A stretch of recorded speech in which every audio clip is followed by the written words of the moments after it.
It's the largest deal Colombia ever signed with the UN's Office on Drugs and Crime.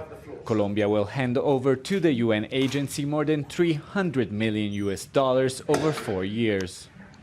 In exchange, the country receives assistance in its efforts to encourage farmers away from growing coca, the basic ingredient for cocaine, by replacing it with legal crops like coffee and cacao.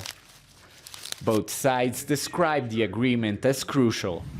That is the day we signed the project that I'm sure will move forward the implementation of the peace agreement in Colombia.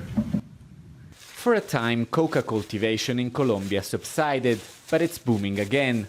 Production is said to have doubled in the last 3 years. And the country is under increasing pressure to deal with it, in part through forced eradication and by convincing farmers to turn their back on the crop for good.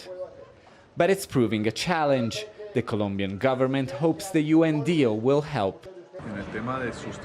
The UN will monitor and assist the farmers participating in swapping crops, and it's also going to help rebuild the conflict areas.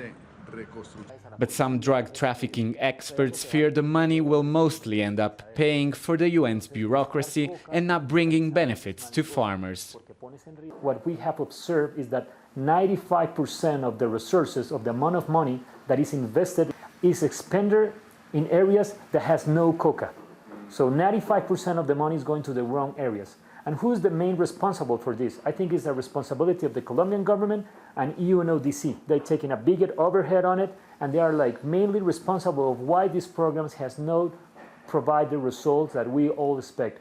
The UN does have a track record of some success in Colombia, where it has helped monitor the historic peace deal with the FARC rebels. The question now is whether this UN agency deal will help change the conditions where illicit crops have long been the only means of survival for hundreds of thousands of farmers.